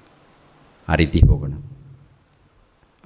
ಇನ್ನೊಂದು ವಚನವನ್ನು ನೋಡೋಣ. ಜ್ಞಾನೋಕ್ತಿಗಳ ಗ್ರಂಥ, ಜ್ಞಾನೋಕ್ತಿಗಳ ಗ್ರಂಥ 26ನೇ ಅಧ್ಯಾಯ, ಜ್ಞಾನೋಕ್ತಿಗಳ ಗ್ರಂಥ 26ನೇ ಅಧ್ಯಾಯ 24ನೇ ವಚನವನ್ನು ನೋಡಿ. ಜ್ಞಾನೋಕ್ತಿಗಳ ಗ್ರಂಥ 26, 24. ಪ್ರಿಯರ ದೇವ್ರ ಮಕ್ಕಳಿಗೆ 26ನೇ ಅಧ್ಯಾಯ 24ನೇ ವಚನ ಏನಿದೆ ಅಂತೆ? ಹಗೆಯವನ ತುಟಿಯಲ್ಲಿ ಸ್ನೇಹಭಾವವನ್ನು ನಟಿಸುತ್ತಾನೆ, ಅಂತರಂಗದಲ್ಲಿ ಬರೀ ಮೋಸವನ್ನು ಇಟ್ಟುಕೊಂಡಿದ್ದಾನೆ. ನೋಡಿದ್ರೆ ಅಂತರಂಗದಲ್ಲಿ ಅಂದರೆ ಹೃದಯದಲ್ಲಿ ಬರೀ ಮೋಸ, ಬರೀ ಮೋಸ. ಅಂದರೆ ಹೊರಗಡೆ ನೋಡುವಾಗ ಹಾಗೆ ಇರುತ್ತಲ್ಲ, ಹಾಗೆ ಇದ್ದವನು ಏನು ಮಾಡ್ತಾನಂತ ನೋಡುವಾಗ ಸ್ನೇಹ ಭಾವವನ್ನು ನಟಿಸುತ್ತಾನೆ. ಸ್ನೇಹ ಭಾವ ಒಳಗಡೆ ನೋಡುವಾಗ ಏನ್ರಿ, ಅಂತರಂಗದಲ್ಲಿ ಒಳಗಡೆ ನೋಡುವಾಗ ಏನಿದೆಯಂತೆ? ಬರೀ ಮೋಸವನ್ನು ಇಟ್ಟುಕೊಂಡಿದ್ದಾನೆ. ಸವಿ ಮಾತನಾಡಿದರೂ ಅವನನ್ನು ನಂಬಬೇಡ, ಅವನ ಹೃದಯದಲ್ಲಿ ಎಷ್ಟೋ ಅಸಹ್ಯಗಳಿವೆ. ತನ್ನ ಹಗೆಯನ್ನು ವಂಚನೆಯಿಂದ ಮರೆಮಾಚಿಕೊಂಡಿದ್ದರೂ ಅವನ ಕೆಟ್ಟತನವು ಸಭೆಯಲ್ಲಿ ಬಯಲಾಗುವುದು. ಕೆಟ್ಟತನವು ಸಭೆಯಲ್ಲಿ ಬಯಲಾಗುವುದು. ಗುಂಡಿಯನ್ನು ತೋಡುವವನು ತಾನೇ ಅದರಲ್ಲಿ ಬೀಳುವನು, ತಾನೇ ಬೀಳ್ತಾನಂತೆ. ಅಂದರೆ ನೋಡಿ ಪ್ರಿಯರಾದ ದೇವ್ರ ಮಕ್ಕಳಿಗೆ ಈ ಮಾತುಗಳನ್ನು ಆಲೋಚನೆ ಮಾಡುವಾಗ ಅಂತರಂಗದಲ್ಲಿ ಬರೀ ಮೋಸವನ್ನು ಇಟ್ಟುಕೊಂಡಿದ್ದಾನಂದರೆ ಯಥಾರ್ಥನೂ ಅಲ್ಲ ಇವನು, ಯಥಾರ್ಥರೂ ಅಲ್ಲ. ಕೆಲವರು ಯಥಾರ್ಥರಲ್ಲ. ತುಂಬ ಜನ ಏನು ಮಾಡ್ತಾರಂದರೆ ಯಥಾರ್ಥ ಹೃದಯದಿಂದ ಬಾರದೆ ಹೃದಯದಲ್ಲಿ ಏನೋ ಕಪಟ. ಯಥಾರ್ಥರಾಗಿದ್ದರೆ ಮೋಶೆನನ್ನು ಮೆಚ್ಚಿರುವಂಥ ದೇವರು, ಅಬ್ರಹಾಮನನ್ನು ಇಷ್ಟಪಟ್ಟಂಥ ದೇವರು, ದಾವೀದನನ್ನು ಇಷ್ಟಪಟ್ಟಂಥ ದೇವರು, ನಿನ್ನನ್ನು ಕೂಡ ದೇವರು ಇಷ್ಟಪಡ್ತಾನೆ, ನಮ್ಮನ್ನು ಕೂಡ ದೇವರು ಇಷ್ಟಪಡ್ತಾನೆ. ನಮ್ಮನ್ನು ಇಷ್ಟಪಟ್ಟಾಗ ಭೂಲೋಕದಲ್ಲಿ ಯಾರೇ ಉಪವಾಸದಲ್ಲಿ ಬಿದ್ದರು, ಯಾರೇ ಯಾವ ರೀತಿ ಇದ್ದರು, ನೀನು ಹೊಟ್ಟೆ ತುಂಬ ಊಟ ಮಾಡ್ತೀಯ, ನಿನ್ನ ಮೂಲಕ ಇನ್ನೊಬ್ಬರಿಗೆ ಒಳ್ಳೆಯದನ್ನು ಮಾಡ್ತೀಯ, ಎಲ್ಲ ನಡೆಯುತ್ತೆ. ಅದಕ್ಕೆ ಸಾಕ್ಷಿ ಪ್ರಿಯರ ದೇವ್ರ ಮಕ್ಕಳಿರ 2020ರಲ್ಲಿ ಕೊರೋನಾ ಬಂತು. 2020ರಲ್ಲಿ ಕೊರೋನಾ ಬಂದಾಗ ಏನು ನಡೀತಪ್ಪ ಅಂತ ನೋಡುವಾಗ ಎಲ್ಲ ಲಾಕ್ಡೌನು, ಎಲ್ಲರೂ ಪಿಕ್ಕಿ ಒದ್ದಾಡ್ತಾ ಇದ್ದಾರೆ. ಸಂಬಳ ಇಲ್ಲ, ಉದ್ಯೋಗ ಇಲ್ಲ, ಕೆಲಸಕ್ಕೆ ಹೋಗಂಗಿಲ್ಲ, ಏನು ಮಾಡಬೇಕು, ಕೈಯಲ್ಲಿ ಹಣ ಇಲ್ಲ. ನಾವು ತಿಂಗಳಿಗೆ 15,000 ರೂಪಾಯಿ ಕಟ್ಟಬೇಕು ಮನೆಗೆ. ಸಭೆ ನಡೀತಾ ಇಲ್ಲ, ಸಭೆಗೆ ಯಾರು ಬರಂಗಿಲ್ಲ. ಸುಮಾರು ತಿಂಗಳ ಸಭೆಗೆ ಯಾರು ಬರಂಗಿಲ್ಲ, ಸಭೆ ನಡೀತಾ ಇಲ್ಲ. ಮತ್ತೇನಪ್ಪ ಆ ಸಮಯದಲ್ಲಿ ಹೆಂಗೆ ನಡೀತಂದರೆ ಎಲ್ಲ ಅದ್ಭುತವಾಗಿ ನಡೆದಿದ್ದಾರೆ. ಅನೇಕರು ನೋಡುವಾಗ ಅವರೊಂದು ರೀತಿಯಲ್ಲಿ ಸಮಸ್ಯೆ, ಅವರೊಂದು ರೀತಿಯಲ್ಲಿ ಸಮಸ್ಯೆ, ಇವರೊಂದು ರೀತಿಯಲ್ಲಿ ಸಮಸ್ಯೆ. ಅಂಥ ಸಮಸ್ಯೆಯಲ್ಲಿ, ಅಂಥ ಒಂದು ಸಂದರ್ಭದಲ್ಲಿ ನಾವೇನು ಮಾಡೋದು? ಪ್ರತಿನಿತ್ಯ ಬೈಬಲ್ ಬೆಳಗಿಂದ ಸ್ಟಡಿ ಮಾಡೋದು, ಸಾಯಂಕಾಲ ಲೈವ್ ಕೊಡೋದು. ಬೆಳಗ್ಗೆ ವಾಕ್ಯಗಳನ್ನು ಸ್ಟಡಿ ಮಾಡೋದು, ಸಾಯಂಕಾಲ ಲೈವ್ ಕೊಡೋದು. ಊಟದ ಬಗ್ಗೆ ಚಿಂತೆ ಇಲ್ಲ, ಯಾವುದೋ ರೋಗ ಬರ್ತಾ ಅದಕ್ಕೂ ಚಿಂತೆ ಇಲ್ಲ. ರೋಗ ಬಂದರೆ ಬರಲಿ ಬಿಡು, ಒಟ್ಟಿಗೆ ಹೋಗೋಣ, ದೇವ್ರು ತೆಗಿತಾರ, ದೇವ್ರ ಸ್ತೋತ್ರವಾಗಲಿ. ಆದರೆ ದೇವರ ಸೇವೆಯಲ್ಲಿ ಹೋಗೋಣ, ವಾಕ್ಯದಲ್ಲಿ ಹೋಗೋಣ. ಎಷ್ಟು ಖುಷಿಯಲ್ಲಿ ಹೋಗಿದ್ದೀವಿ ಅಂತ ನೋಡುವಾಗ ಆನಂದವಾಗಿ ಕಳೆದಿದ್ದೀವಿ ಆ ದಿನಗಳೆಲ್ಲ ಕೂಡ. ಆ ದಿನಗಳು ಆನಂದವಾಗಿ ಕಳೆದಿದ್ದೀವಿ ಪ್ರಿಯರ ದೇವ್ರ ಮಕ್ಕಳಿಗೆ, ಕುಟುಂಬ ಸಹಿತ. ಎಲ್ಲರಿಗೋಸ್ಕರ ಪ್ರಾರ್ಥನೆ ಮಾಡಿದ್ವಿ, ಆದರೂ ಅಲ್ಲಿ ಅವ್ರವ್ರ ಕುಟುಂಬದಲ್ಲಿ ಒಂದು ರೀತಿಯಲ್ಲಿ ಪ್ರಾರ್ಥನೆಯಲ್ಲಿ ಭಕ್ತಿಯಲ್ಲಿ ಹೋಗಿದ್ದಾರೆ. ಇನ್ನು ಹೊರಗಡೆ ಸಮಾಜ ನೋಡುವಾಗ ಎಲ್ಲ ಗೋಳಾಟ ರೀ. ಅಯ್ಯೋ ದೇವರೇ, ಇದನ್ನು ಅದು ಕರೋನಾ ಹೋಗಲಿ ದೇವರೇ, ಇದನ್ನು ತೆಗೆದಾಕ್ರಿ ದೇವರೇ, ಯೇಸು ನಾಮದಲ್ಲಿ ತೆಗೆದಾಕ್ತಿದೆ ಅವರಂತೆ ಕೆಲವರು ಪ್ರಾರ್ಥನೆಗಳು ಕೂಡ ಹೆಂಗೆ ಮಾಡಿದ್ದಾರೆ ಅಂತ ನೋಡುವಾಗ ವಿಚಿತ್ರವಾದಂಥ ಪ್ರಾರ್ಥನೆಗಳು ನಡೆದಿದೆ. ಯೇಸು ನಾಮದಲ್ಲಿ ಕರೋನಾ ಗೆಟ್ ಔಟ್. ದೇವರೇ ತರಿಸಿದ್ದಾನೆ ಆ ಕರೋನಾನ್ನ, ನೀನು ಗೆಟ್ ಔಟ್ ಅಂತಾರೆ, ಅದು ಹೋಗುತ್ತಾ? ತುಂಬ ಜನ ಸೇವಕರಿಗೆ ಹಿಡಿದ್ಬಿಟ್ಟಿದ್ದೀರಿ. ಸೇವಕರೇ ಮರಣ ಹೊಂದಿದ್ದಾರಾ ಇಲ್ವಾ? ದೇವರು ಕೆಲವು ಟೈಮಲ್ಲಿ ಪೆಟ್ಟು ಕೊಡುವಾಗ ಜಾಗ್ರತೆಯಿಂದ ಇರಬೇಕು. ಬೆತ್ತ ಹಿಡಿದಾಗ, ಬೆತ್ತ ಅಂದರೆ ಅಂಟು ರೋಗ ಎನ್ನುವಂಥದ್ದು ಒಂದು ಬೆತ್ತ, ಕೊರೋನಾ ಎನ್ನುವಂಥ ಇದೊಂದು ಬೆತ್ತ, ಜಲಪ್ರಳಯ ಎನ್ನುವಂಥದ್ದು ಇದೊಂದು ಬೆತ್ತ, ಕೋಲು ಹಿಡಿದಾಗ ನೀವೇನು ಮಾಡಬೇಕಂದ್ರೆ ಯಥಾರ್ಥವಾಗಿ ಭಕ್ತಿಯಲ್ಲಿರಬೇಕು. ಎಲ್ಲಿರ್ತೀರೋ ಅಲ್ಲಿ ದೇವರೇ ಇದನ್ನು ತೆಗೆದಾಕ್ರಿ. ಯಾವಾಗಲೂ ಪ್ರಾರ್ಥನೆ ಮಾಡಿಲ್ಲ ರೀ. ಏನಿದ್ರು ಇರಲಿ ದೇವರೇ, ಏನು ಬರುತ್ತೋ ಬರಲಿ, ನಿಮ್ಮ ಸೇವೆಯಲ್ಲಿ ನಾವಿರ್ತೀವಿ. ಏನು ದೊಡ್ಡದಾಗಿ ನಾನು ಹೇಳ್ಕೊಳ್ಳಲ್ಲ, ಆದರೆ ಇರುವಂಥ ವಿಷಯವನ್ನು ಹೇಳ್ಕೊಂಡಿದ್ದೀನಿ. ಅದ್ಭುತವಾಗಿ ನಡೆದಿದೆ ಅಂತ, ಅದಕ್ಕೆ ದೇವರು ಯಾವಾಗಲೂ ಕೂಡ ಕೃತಜ್ಞತೆ ಹೇಳ್ತಾ ಇರ್ತೀನಿ. ಎಲ್ಲೋ ಇರುವಂಥ ನಮ್ಮನ್ನು ದೇವರೇ ಇಂಥ ಸ್ಥಿತಿಯಲ್ಲಿ ತಂದಿಟ್ಟಿದ್ದೀರಲ್ಲ ಅಂದರೆ ನಿಮಗೋಸ್ಕರ ಇನ್ನೂ ಹೆಚ್ಚಾಗಿ ಕೆಲಸ ಮಾಡಬೇಕು, ಹೆಚ್ಚಾಗಿ ಸೇವೆ ಮಾಡಬೇಕು, ಇನ್ನೂ ಬಹಳ ಸೇವೆ ಮಾಡೋದಿದೆ ದೇವರೇ. ಈ ಕರ್ನಾಟಕದಲ್ಲಿ ಅನೇಕ ಸ್ಥಳಗಳಲ್ಲಿ ಹರಡಬೇಕು, ನಿಮ್ಮ ಪ್ರೀತಿಯನ್ನು ಹರಡಬೇಕು. ಹೋಗೋಣ ಪ್ರೇಯರ್ ಮಾಡೋಣ, ಸೇವೆ ಮಾಡೋಣ. ನೋಡಿ, ಯಥಾರ್ಥವಾಗಿ ಯೋಚನೆ ಮಾಡ್ತಾರೆ. ಒಂದು ವೇಳೆ ಕಪಟ ಇದ್ದರೆ ಅದು ತಪ್ಪಾಗಿ ಯೋಚನೆ ಮಾಡ್ತಾರಂತೆ. ಅಂಥವ್ರು ಇದ್ದಾರಂತ ನೋಡುವಾಗ ಅಂಥವ್ರು ರಾಶಿಯಾಗಿದ್ದಾರಂತೇಳಿ ಪ್ರಭು ಹೇಳ್ತಾರೆ, ದೇವರು ಹೇಳ್ತಾರೆ. ಅನೇಕ ವಚನಗಳು ಬರೆಸಿದ್ದಾರೆ. ಇನ್ನೊಂದು 2 ವಚನ ನೋಡಿ ನಾನು ಮುಗಿಸ್ತೀನಿ. ಲೋಕನ ಬರೆದ ಸುವಾರ್ತೆ 11ನೇ ಅಧ್ಯಾಯ, ಲೋಕನ ಬರೆದ ಸುವಾರ್ತೆ 11ನೇ ಅಧ್ಯಾಯ 37ನೇ ವಚನ, 11:37ನೇ ವಚನ. ಆತನು ಮಾತನಾಡುತ್ತಿರುವಾಗ ಒಬ್ಬ ಪರಿಸಾಯನು ಆತನನ್ನು ಊಟಕ್ಕೆ ಬರಬೇಕೆಂದು ಕೇಳಿಕೊಳ್ಳಲು, ಅಂದರೆ ಒಬ್ಬ ಪರಿಸಾಯನ ಅಂದರೆ ಯೇಸು ಕ್ರಿಸ್ತರು ಸುವಾರ್ತೆ ಮಾಡಿದ್ದು, ಸ್ವಸ್ಥತೆಗಳನ್ನು ಮಾಡಿದ್ದು ಎಲ್ಲ ನೋಡಿದ್ದಾನೆ. ಒಬ್ಬ ಪರಿಸಾಯನು, ಅಯ್ಯ ನಮ್ಮ ಮನೆಗೆ ಊಟಕ್ಕೆ ಬನ್ನಿ. ಊಟಕ್ಕೆ ಹೋಗಿದ್ದಾನೆ ಪ್ರಭು, ಊಟಕ್ಕೆ ಹೋಗಿದ್ದಾನೆ ಪ್ರಿಯರು. ಊಟಕ್ಕೆ ಹೋದ್ಮೇಲೆ ಏನಾಗುತ್ತೆ ನೋಡಿ, ಆತನು ಒಳಕ್ಕೆ ಹೋಗಿ ಊಟಕ್ಕೆ ಕೂತುಕೊಂಡನು. ಆತನು ತೊಳಕೊಳ್ಳದೆ ಊಟಕ್ಕೆ ಕೂತದ್ದನ್ನು ಆ ಪರಿಸಾಯನು ಕಂಡು ಆಶ್ಚರ್ಯಪಟ್ಟನು. ಅಂದರೆ ಯೇಸು ಪ್ರಭುವನ್ನು ಕರೆದಿದ್ದಾನೆ, ಕರೆದ ತಕ್ಷಣ ಹೋಗಿದ್ದಾನೆ. ಹೋದ ತಕ್ಷಣ ಪ್ರಿಯರ ದೇವ್ರ ಮಕ್ಕಳಿರ ಯೇಸು ಪ್ರಭು ಊಟದಗೋಸ್ಕರ ಕುಳಿತುಕೊಂಡಿದ್ದಾನಂತೆ. ಕುಳಿತುಕೊಂಡಂಥ ಪ್ರಭುಗೆ ಏನು ಮಾಡಬೇಕು? ಊಟ ಬಳಸಬೇಕು. ಒಂದು ವೇಳೆ ಆದರೆ ಕೈಯಲ್ಲಿ ನೀರು ಕೊಡಬೇಕು. ಅಯ್ಯ ಕೈ ತೊಳ್ಕೊಳ್ತೀರಾ? ಅಯ್ಯ ನೀವೇನಾದರೂ ಕೈ ತೊಳ್ಕೊಳ್ತೀರಾ? ಕೈ ತೊಳ್ಕೊಬೇಕಂದ್ರೆ ಮನಸ್ಸಿದ್ರೆ ತೊಳ್ಕೊಳ್ತಾನೆ, ಬಿಡಬೇಕಂದ್ರೆ ಮನಸ್ಸಿದ್ರೆ ಬಿಡ್ತಾನೆ. ಈ ಮನುಷ್ಯ ಊಟ ಬಳಸೋದು ಬಿಟ್ಟು ಆಶ್ಚರ್ಯವಾಗಿ ನೋಡ್ತಾ ಇದ್ದಾನಂತೆ. ಏನು ನೋಡ್ತಾ ಇದ್ದ? ನಾನು ದೊಡ್ಡ ಪರಿಸಾಯನ ಗೊತ್ತಾ? ಏನಪ್ಪ ನಿಂದು ನಿಮ್ಮ ಭವಿಷ್ಯತ್ತು ನಾನು ಹೇಳ, ನಿಮ್ಮ ಭವಿಷ್ಯತ್ತು ಏನಂತ ನೋಡುವಾಗ, ನಿಮ್ಮ ಆಲೋಚನೆಗಳೇನಂತ ನೋಡುವಾಗ, ನಿಮ್ಮ ಕೆಲಸಗಳೇನಂತ ನೋಡುವಾಗ ಯೇಸುಪ್ರಭು ಹೇಳ್ತಾ ಇದ್ದಾನೆ, ಅವನಿಗೆ ಪರಿಸಾಯರಾದ ನೀವು ಪಂಚಪಾತ್ರೆ, ಬಟ್ಟಲು ಇವುಗಳ ಹೊರಭಾಗವನ್ನು ಶುಚಿ ಮಾಡುತ್ತೀರಿ ಸರಿ, ಆದರೆ ನಿಮ್ಮ ಒಳಭಾಗವು ಸುಲಿಗೆಯಿಂದಲೂ ಕೆಟ್ಟತನದಿಂದಲೂ ತುಂಬಿಕೊಂಡಿದೆ. ಸುಲಿಗೆ ಅಂದರೆ ನಿಮ್ಮ ಒಳಭಾಗ ಅಂದರೆ ಹೃದಯ. ಒಳಭಾಗದಲ್ಲಿ ನೋಡುವಾಗ ಸುಲಿಗೆಯಿಂದಲೂ ಕೆಟ್ಟತನದಿಂದಲೂ ತುಂಬಿದೆ. ಸುಲಿಗೆಯಿಂದ ಕೆಟ್ಟತನದಿಂದ ತುಂಬಿರುವಂಥ ನೀವು ಬಂದು ನನಗೆ ಪಾಠ ಹೇಳ್ತೀರಾ? ನಿಮ್ಮ ಹೃದಯ ಕಪಟದಿಂದ, ಸುಲಿಗೆ ಅಂದರೆ ಬಳ್ಕೊಂಡು ಹೋಗೋದು, ಅಂದರೆ ಅಮಾಯಕರನ್ನು ದೋಚ್ಕೊಳ್ಳುವಂಥದ್ದು. ಅಮಾಯಕರನ್ನು ದೋಚ್ಕೊಳ್ತಾರಲ್ಲ, ಕೊಳ್ಳೆ ಹೊಡಿತಾರಲ್ಲ, ಹಗರಣ ಮಾಡ್ತಾರಲ್ಲ. ಅಂದರೆ ಕೆಲವರು ಕೆಲಸ ಮಾಡುವಾಗ ಏನ್ರಿ, ಕೆಲವು ಕಂಪನಿಗಳಿರುತ್ತೆ ರೀ, ಏಜೆನ್ಸಿ ಇರ್ತಾರೆ. ಏನಪ್ಪ ಅಂತ ನೋಡುವಾಗ ಕೆಲಸ ಕೊಡಿಸ್ತೀವಿ ಅಂತ ಹೇಳಿ ಆ ನಂತರ ಏನು ಮಾಡ್ತಾರೆ ಅಂದರೆ, ಇವರಿಗೆ ಒಂದು 10,000 ರೂಪಾಯಿ ಸಂಬಳ ಇದ್ದರೆ ಒಂದು 2,000 ರೂಪಾಯಿ ಇವ್ರು ಏನು ಮಾಡ್ಕೊಳ್ತಾರೆ, ಏಜೆನ್ಸಿಗೆ ಹೋಗುತ್ತೆ. ಓಕೆ, ಅದು ನ್ಯಾಯವಾಗಿ ತೊಗೊಂಡ್ರೆ ಪರವಾಗಿಲ್ಲ. ಒಂದು 2,000 ರೂಪಾಯಿ ಇಲ್ಲ 5,000 ರೂಪಾಯಿ ತೊಗೊಳ್ಳೋ ಇರ್ತಾರೆ, ಅದು ನ್ಯಾಯವಾಗಿ ಇರಲಿ, ಅದೇನು ತೊಗೊಳ್ತಾರೋ ಅವ್ನ ಸಂಬಳ ಬಂದದರಲ್ಲಿ ಒಂದು ನ್ಯಾಯವಾಗಿ ತೊಗೊಂಡ್ರೆ ತೊಗೊಳ್ಳಿ. ಆದರೆ ಇನ್ನೂ ಕೆಲವರು ಏನು ಮಾಡ್ತಾರಂತ ನೋಡುವಾಗ ಬಂದಿರುವಂಥ ಸ್ಯಾಲ್ರಿ ಪೂರ್ತಿ ಅವನೇ ತೊಗೊಂಡು ಮುಂದಿನ ತಿಂಗಳ ಆ ತಿಂಗಳ ಆಮೇಲೆ ಕೊಡ್ತೀನಿ ಅಂತೇಳಿ ಇವರು ಏನು ಮಾಡ್ತಾರೆ ಗೊತ್ತಾ, ಕೆಲವರು ಬಡವರನ್ನ ಹಿಂಸೆ ಪಡಿಸ್ತಾ ಇರ್ತಾರೆ ಒಂದು ರೀತಿಯಲ್ಲಿ, ಇನ್ನೂ ಕೆಲವರು ಇನ್ನೊಂದು ರೀತಿಯಲ್ಲಿ ಮೋಸ ಮಾಡ್ತಾ ಇರ್ತಾರೆ. ಈ ರಾಜಕೀಯ ನಾಯಕರು ಕೂಡ ಏನು ಮಾಡ್ತಾರಂತ ನೋಡುವಾಗ ಬಡವ್ರಿಗೆ ಏನೋ ಮಾಡ್ತೀವಿ ಅಂತೇಳಿ ಈ ಸರ್ಕಾರದಿಂದ ಬರುವಂಥ ಕೆಲವು ಸೌಲಭ್ಯಗಳಿರುತ್ತಲ್ಲ, ಈ ಸೌಲಭ್ಯಗಳನ್ನು ಬಡವ್ರಿಗೆ ತಲುಪಿಸದೆ ಇವರೇ ನುಂಗುತ್ತಾ ಇರ್ತಾರೆ. ಅದು ಸುಲಿಗೆ, ಇವ್ರು ನುಂಗುವಂಥದ್ದು ಸುಲಿಗೆ. ಅದು ಇಂಥದ್ದು ಅವ್ರ ಮಧ್ಯದಲ್ಲಿ ಪರಿಸಾಯರ ಮಧ್ಯದಲ್ಲಿ ನಡೀತಾ. ಪರಿಸಾಯರು ಯಾರು? ಧರ್ಮೋಪದೇಶಕರು, ಬೋಧಕರು, ಯಾಜಕರು. ಅವ್ರ ಮಧ್ಯದಲ್ಲಿ ಅವರಲ್ಲಿ ಸುಲಿಗೆಯಿಂದ ಇದ್ದಾರ ಅಂತ ನೋಡುವಾಗ ಸುಲಿಗೆಯಿಂದ ಇಲ್ಲ ಕೆಟ್ಟತನದಿಂದ ತುಂಬಿಕೊಂಡಿದ್ದಾರಂತೆ ಇದ್ದಾರಂತೆ.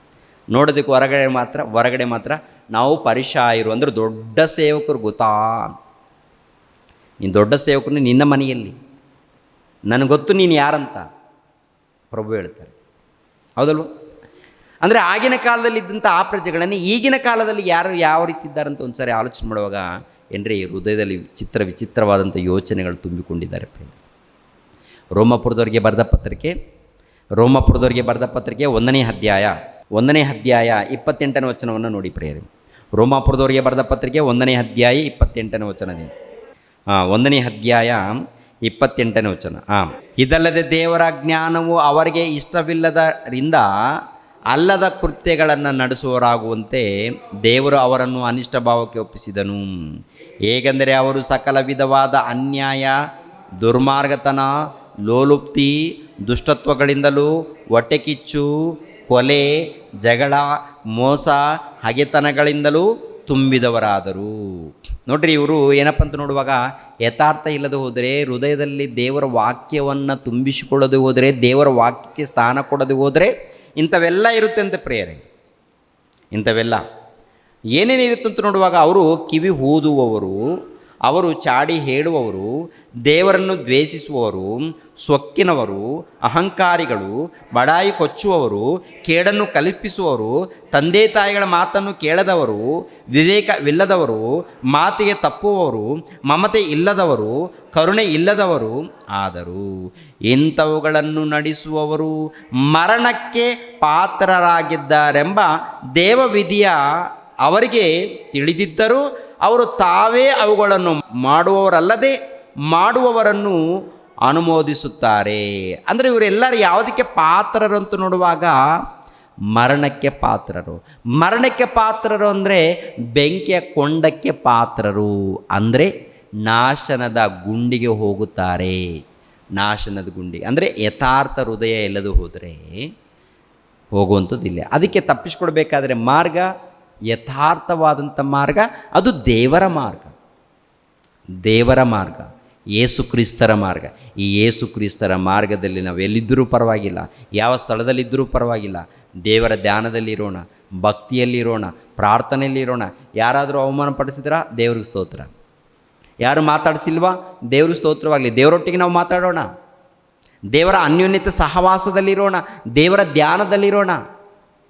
ನಿನ್ನ ಹೆಂಡತಿ ನಿನ್ನ ಹತ್ರ ಸರಿಯಾಗಿ ಮಾತಾಡ್ತಾ ಇಲ್ವಾ, ದೇವರ ಹತ್ರ ಮಾತಾಡು.